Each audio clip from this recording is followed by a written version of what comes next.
Ziniet šito pozu, es domāju, jūs tagad esat līdz pat tagad 1:00 lielākoties sēdējuši, vai ne? Tā ir? Plus mīnus. Ziniet, tad, kad sēž vienā pozā, tad ķermenim nepatīk, un tad kaut kad sāk sāpēt muguru un tā. Un tāpēc pirms mēs vispār vēl ķeramies klāt, pieceļamies kājās, visi lūdzu. Es esmu tajā privileģētajā pozīcijā, kad es saku, un jūs visi darat. Un tas, kas jums te jāizdara, ir, lai mazliet izstaipītos, ir apsēžamies gopņika pozā, šādu te. Papēdīšiem jābūt pie zemes ir. Sievietēm ar augstu pēdinēm bišķi grūtāk, bet labi. Ja, un šī ir otra neitrālākā poza, kurā cilvēkam vajadzētu atpūsties, sevišķi pēc sēdoša darba, kad tu sēdi birojā tā kā jūs tur. Ko jūs? Vai man ir runāt vispār angliski? Tā arī nesapratu. Yeah. So you don't speak Latvian, right? He understands it. So you prefer me to speak in English. So this Russian squat called this pose is a very, very relaxing pose. It's very good to stretch your skeleton, your muscles, your fascia. So it's one of the best. So if you cannot sit it like that for 1 minute, so you need to sit more. And it's usually if you cannot meditate for 10 minutes, so you need 3 hours. And the same thing goes with this. After sleeping on your back, that's the neutral pose. So absolutely relaxing. So I'm not forcing you to sit the whole time. It's just to stretch your body. So let's move because we don't have much time, but the topic is quite huge, and I don't know if I'm gonna do it in time because as everybody knows that this topic is very important. Not everybody pays enough attention in terms of behavior towards the sleep. But we all know that good sleep is very, very important. Although there is still some glorification of less sleep as being some kind of, I don't know, honor or something. And we know that from Margaret Thatcher and Ronald Reagan. They both boasted of being little sleepers, that they could, be active, do a lot of good stuff without much sleep. And we all know how they ended up. Alzheimer's. So it's very, very important to really do the stuff. Now, I'm not sure I'm going to tell anything new to you so that you're like, oh, that's mind-blowing. This guy just said something we didn't know at all. Definitely, there's nothing that you haven't heard at all. And some of the things that I'm going to tell you about is very, very simple. But as you know, not all simple things are easy. And probably the simplest things to get your sleep to the higher levels are actually very hard to achieve. And these are the behaviors that you need to do. Before this presentation, we already spoke about that everybody knows what to do, right? So we all know that we need to exercise, eat cleanly, do a lot of good stuff. But there's always but. There's a lot of stuff that we don't do that we know that we should do. So now the question is how to do that. And the problem is in this case is that nobody can do that for you. No kid learns to walk because their parents taught them to.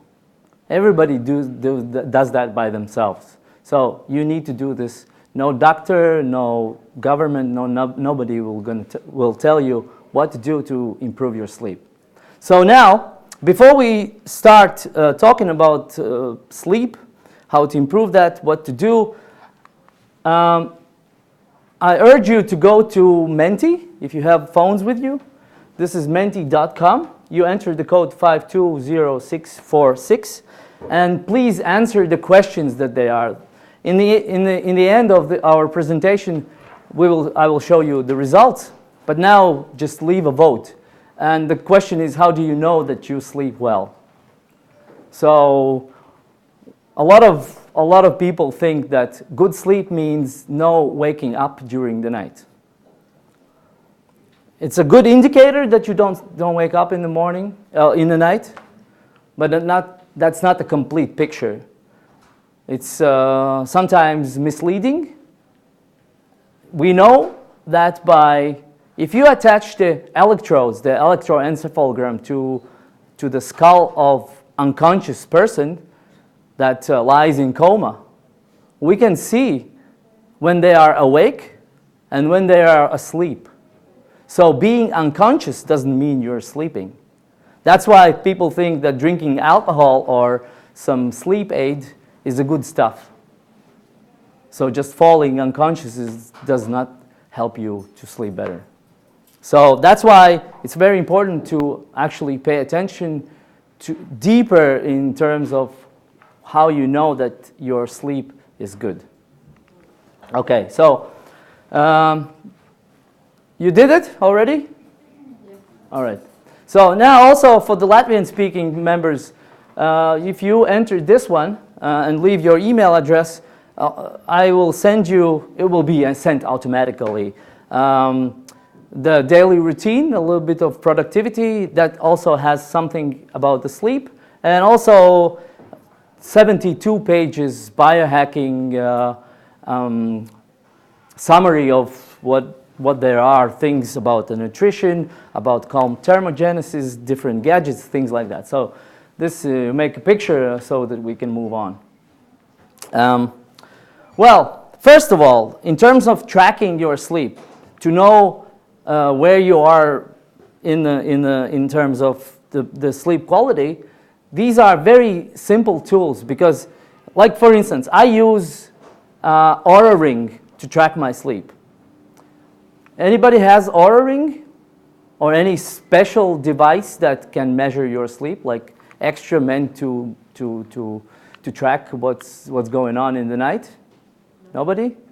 Anybody uses Sleep Cycle? You use it? How you like it? I'd say I'm not using it regularly, so it's from time to time I'm just double checking, but I haven't changed my patterns because of this one. Okay. But did it reveal something new to you? Or did you find out something that you didn't know before? Yeah, it depends, the result depends from how much I drink coffee during the day or alcohol. So you can see correlations? Yeah. All right. Also, Well, some sports activities late once. but you haven't changed your behavior. To be honest, no, yeah. Yeah, okay. So it's just interesting to know. Okay, fine. Yeah, well, it also can, I know for a fact that many people just discovered that they snore.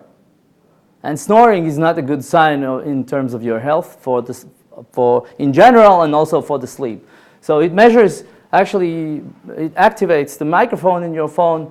So basically, it's not very precise. It's far from medical device, but it can give you some indication. And if nobody raised the hand when I asked you whether you track your sleep, and we will see that in the end, what's going on with you, then that could give you the first indication what's going on in general.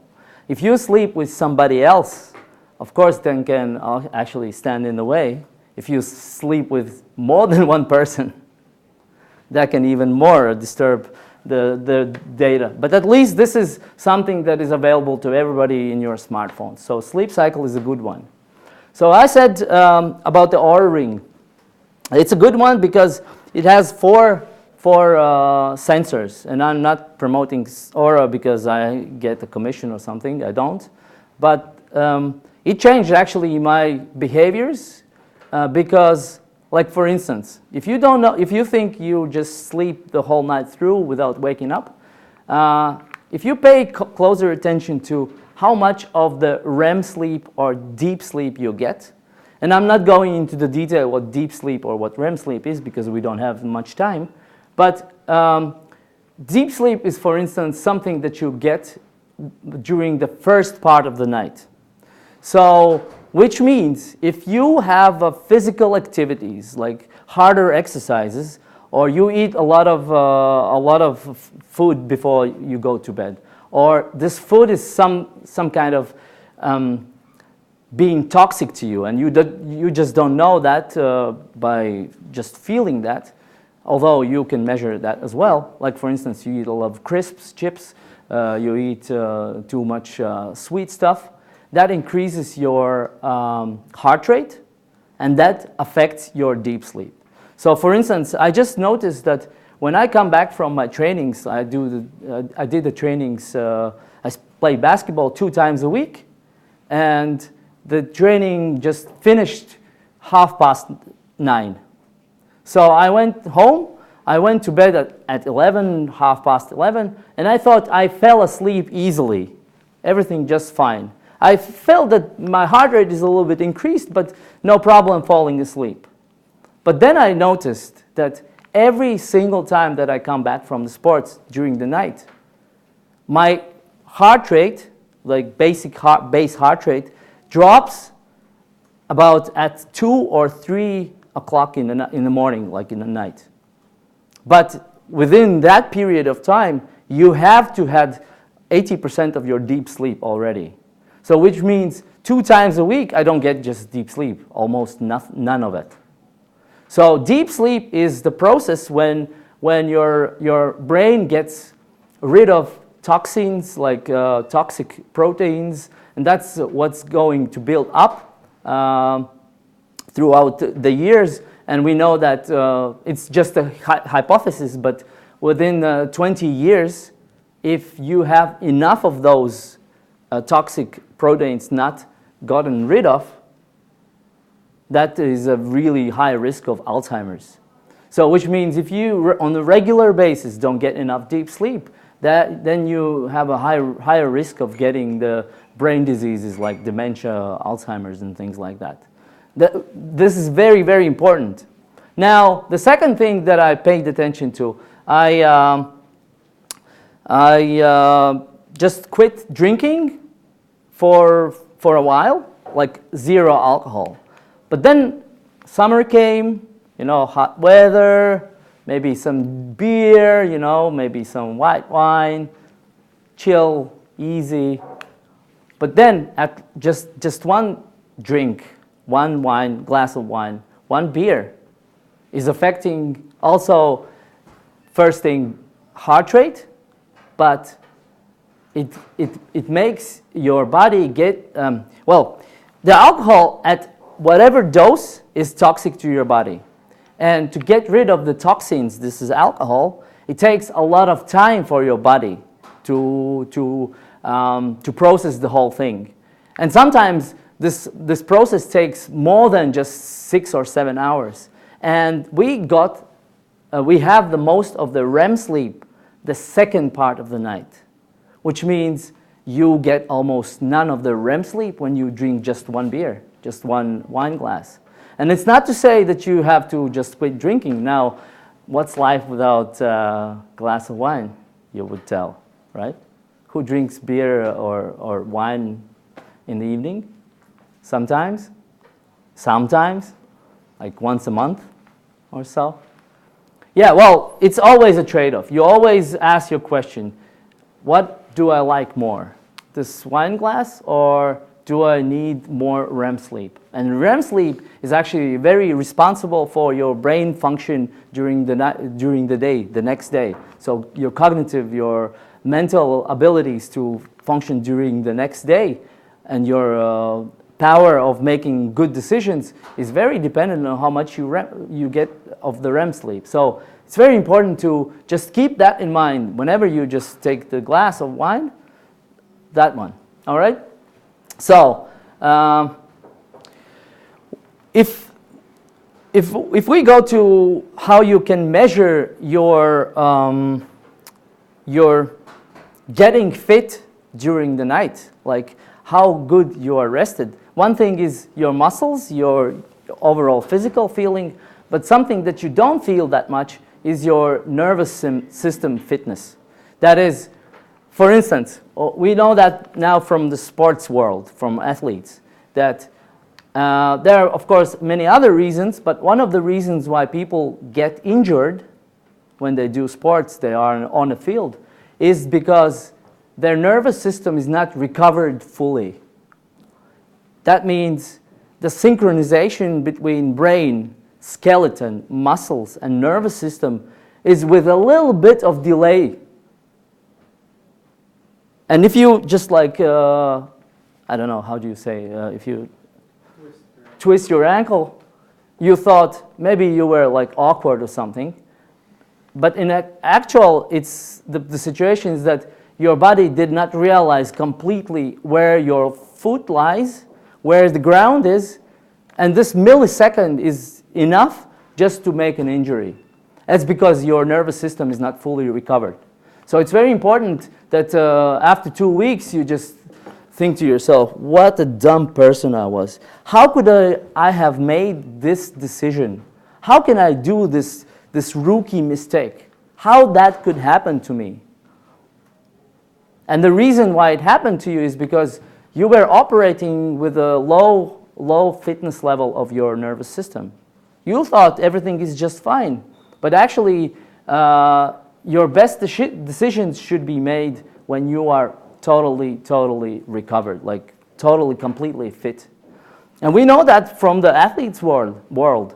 It's not that anymore that like you are business people, you have organizations, everybody's working, and you somehow, or stereotypically, we somehow think that everybody is like everybody else. So that means, you know, let's do this task today, or let's do this task. But from the sports world, we know that basketball team, because of the devices, because of some measuring techniques and strategies, they know, all right, you will do yoga today, you will run 5K today, you will do heavy lifting today, you will do some free throwing exercise, and you will probably take off and just go and sleep. So this is how we should personalize our approach to also daily business life. So if you think that you have an important meeting and you know that you are totally not recovered, maybe it's wise to somehow postpone it or somehow send somebody that is totally fit, because you may regret afterwards. It's so important to really pay attention to those kind of the things that it's impossible or hard to see. Like now, this respiratory rate is a good measurement that shows how good you are dealing with the stress, how good you are dealing in terms of your nervous system recovery, which happens during the night. Like for instance, do you know how long you can hold your breath? Yes. You know how long? 2, 3, 4 minutes. 4 minutes? Are you a deep diver? That's a lot, but I think I could. Okay. Now the question is, actually, while I'm talking right now, try to do that just now, because nobody will even see how you're holding your breath. But the idea is actually to hold your breath after exhalation. So, and it will show you. Just do it right now, and you can also take time. What it will show you how good are you dealing with lack of oxygen. How good is your body coping with little or less oxygen? Which means, have you ever taken diving courses, like scuba diving or something? You? So when you go to train, you do that in the pool, right? So everybody gets these tanks of oxygen. They're filled more or less the same amount of oxygen.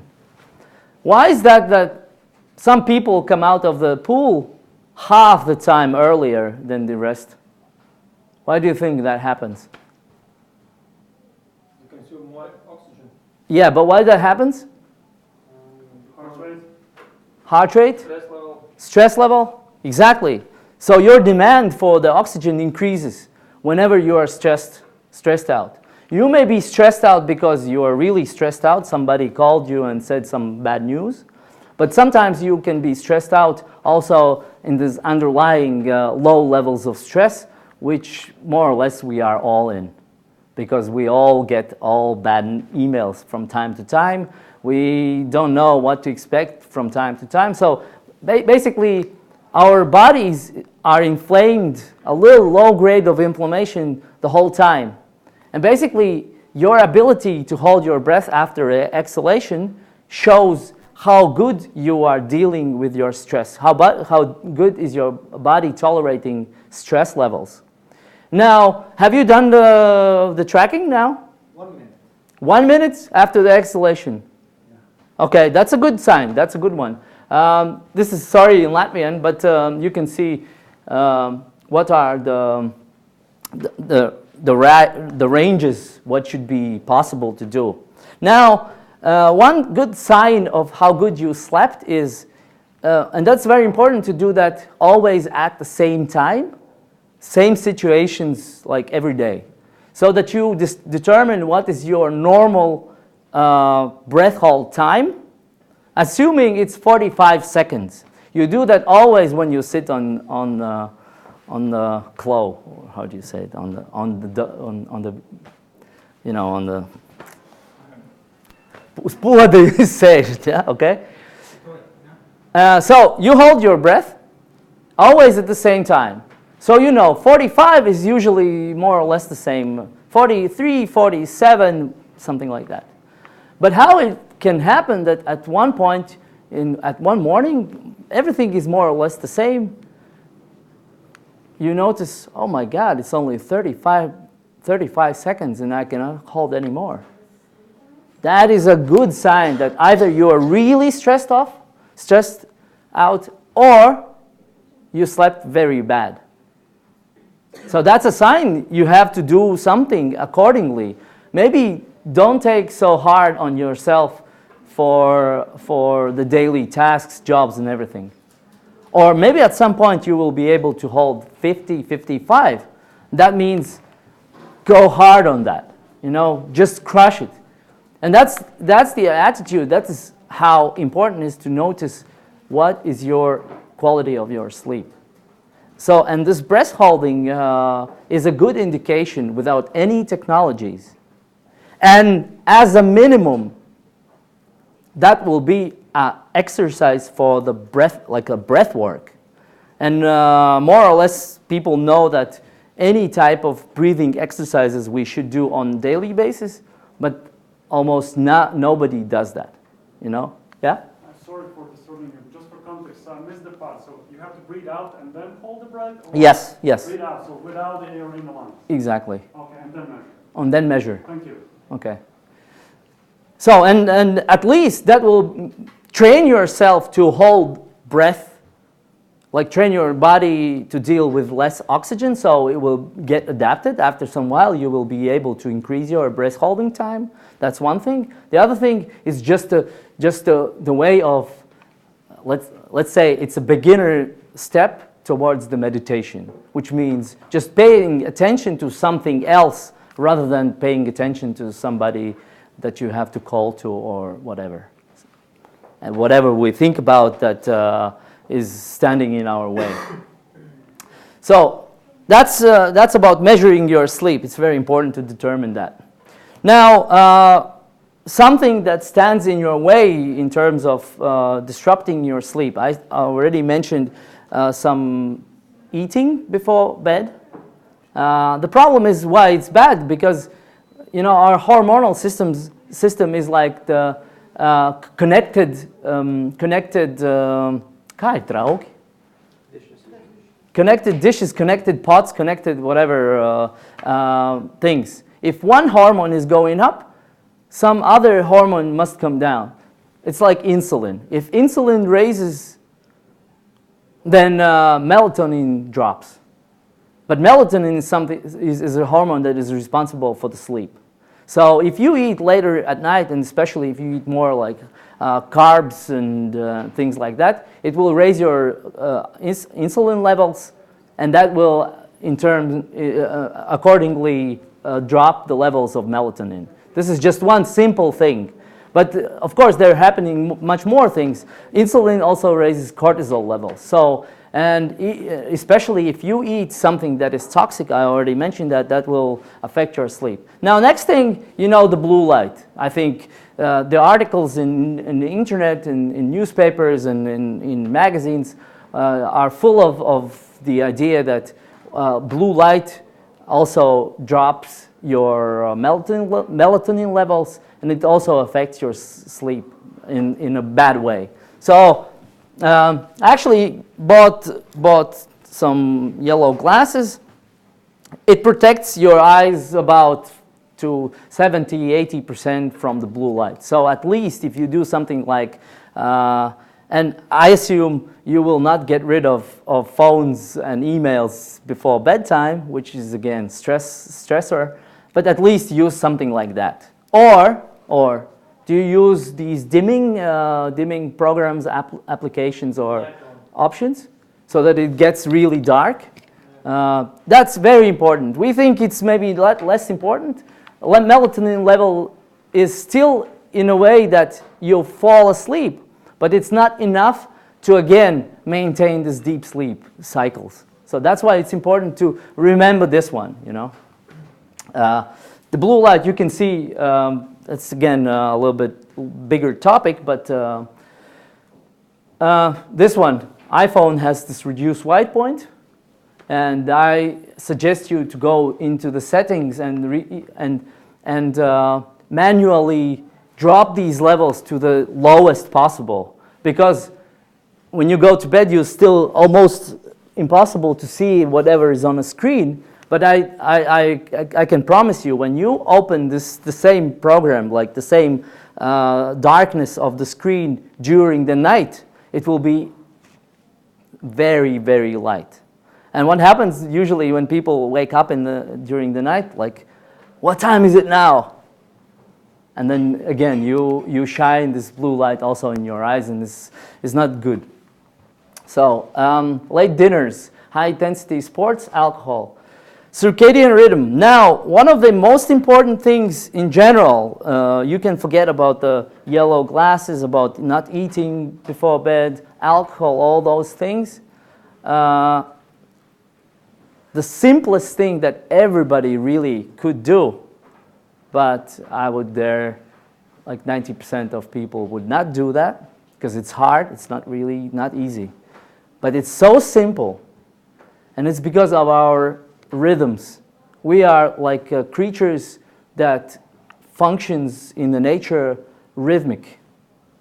Everything is in cycles, which means to bed and to rise at the same time, always.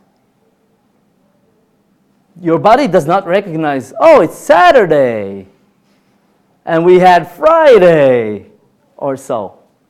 It should be always the same thing. Body needs to recognize. We know that from the small children, right? We know that they have to go to bed at the same time, wake up at the same time, go during the napping time, the same time. Otherwise, they're just like impossible to stand. But because we have our cognition, we kind of persuade ourselves that, no, for us it's different. It's not really. It's definitely not different. So that's why, as I say, it's so simple. The idea that you have to go to bed also at 10 o'clock, also on Friday and Saturday, and wake up in the morning at 6 o'clock or whatever time you choose, always the same. Of course, there may be exceptions. And as from the biohacking, we know that basically from time to time we need some fluctuations. We need a little bit exposure to cold. We need some exposure to hot. We need some exposure to not eating. We need some exposure to not sleeping. But in general, we need to be cyclic, always the same. Yeah, these are also very important things, all not so easy to maintain, especially this body temperature, dark room, and decreased temperature of the room, and especially for those that love cooler premises. And wife, for example, it's impossible for me. My wife loves when it's warm. Even though it's bad for your sleep, she loves it. And I hate it. So It's somewhere in the middle. I don't know. Yeah? Hmm? So she wins, right? Yeah, she wins, of course, of course. That's why the body temperature, and we know that our body temperature decreases during the night. It can be up to even 1 degree Celsius.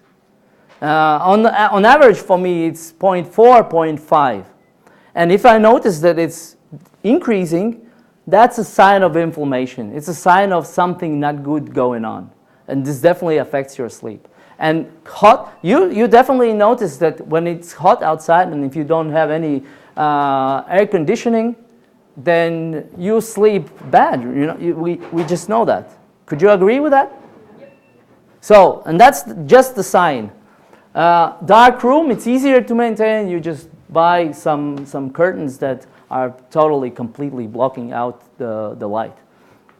But it's important that it's dark. And all those small dots, small lights, like it's here, and then we have some wireless router, Wi-Fi router, and we have different gadgets, standby regime, standby mode, all those small lights. It's actually so bad. Because also we have photoreceptors on our skin as well that may affect how we react to the light, this blue light and so.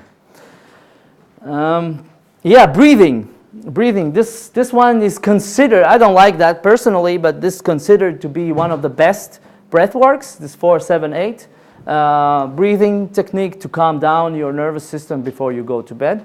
And basically, I like actually this one more. It's called box breathing. You know that? Have you heard of box breathing? Huh? Only you? You? Okay. So basically the idea is that this is also, you can do it whenever you want because breath work is needed for everyone all the time. But just to relax your mind, it's you breathe in on count of 3 or count of 4, and then use the same hold, breathe out, hold, breathe in, and like that. This is considered to be one of the best, the most popular, one of the best breathwork techniques for the U.S. military, because it's very, very useful, especially when you need to calm down, but at the same time be present, like before going on the stage, when you need to be in the parasympathetic, like relaxing mode, but at the same time you need to be present and give lectures, speeches in the meetings or so. Yeah, I have this pranamat thing. I actually use it in the morning when I wake up to get my brain alert. I step on it and shake like that. But because when you lie on these spikes, first it gives you some stress, but because it doesn't hold the stressed skin for so long, it then releases that one, and that's why it's very good for falling asleep. But be careful, I know guys that have scratches also, because when you fall asleep, then they're really very, very sharp. So you can try. These are harder than the mat because it's not an even surface, so maybe this is the next level. Warm feet. Just try out, especially now when the winter is coming. Even though the room temperature may be cooler, if your feet are cold, it's very hard to fall asleep. So that's why make sure your feet are warm, and like socks like this, or just put your feet in warm water before you go to bed, and you will fall asleep very fast. But again, one very interesting side note to falling asleep, it's actually not a good sign if you fall asleep very fast. The average time that you should be able to fall asleep is between 12 to 15 even minutes. And if you fall asleep below 5 minutes, that's a sign that you get lack of sleep for the longer period. This is a sign that you are starving to sleep. CBD oil, known to be, if you just sleep, if you Google sleep and CBD, you will get like hundreds of articles. It's It's been actually also very well researched and very effective aid to get the better sleep and relax. Magnesium is also the lack of magnesium, which many people actually lack. Many people are deficient in this mineral. So that's also responsible for lack of sleep. And here are some natural sources of magnesium: avocado, spinach, chocolate. And if it need to be, try also, just for a try. It's always, you have to get into the mode of experimentation. You just experiment. You try, maybe you buy also some supplementation and see how it works for you. But these things had to be, like for instance also this going to bed at the same time, waking up, just try that for 1 month. I mean, you could say no to parties or whatever, watching late night movies at Saturday night for 1 month, right? It's not too hard. So just try it out and see how it works. These masks is something that you could use also when you want to go to the nap. I know you have a nap room right now. Is it available for everyone? But anybody from here can go there? No. Okay. But anyway, it's you can also lie here and sleep for a while. Basically, you need just 10 to 15 minutes and you will get from 55% back to 80 or 90%. So using those masks, maybe some binaural beats or any other sounds that help you fall asleep or at least relax your mind. Binaural beats is a little bit more to talk about, but this Sleep Stream app is one of the best ones because it has, you can mix binaural beats with different noises like rain, waves, and forest wind and things like that. So it's a very good one to get your, and as I know and as it works for me, and I think it's more like conditioning stuff. It's like a Pavlov dog's conditioning. You actually train your brain to react in some specific way because you make your body, you expose your body to some signals. Like sound, you can do the same with smells. Like lavender oil is known to be a good essential oil for making people relaxed. But I think it works more like a signaling for my brain that now is the time to go to bed. So if you train yourself by sounds, smells, maybe some tastes as well. Maybe you can chew a gum or something that will signal your body. Now will be the time that you're going to go to a nap, because many people have even a hard time to fall asleep during the day. And if you want to try out the napping, you need to somehow create the whole atmosphere so it's easier. Lavender oil. Again, this one thing is funny, but it's also effective for those who snore. One of the most effective things is just to tape your mouth, and force your breathing through the nose. It's very important that you always breathe through the nose. Like during the day, as much as you can remember, always breathe through the nose. And during the night, it's very important. And snoring is very often then when you sleep like. So just close your mouth and that's done. It's hard. It's more difficult than that. Of course, if people have some trouble, like I know one guy that uses this gadget, like a pipe with some device, and then he only sleeps like that. I mean, really, this is how you should sleep? No, of course not.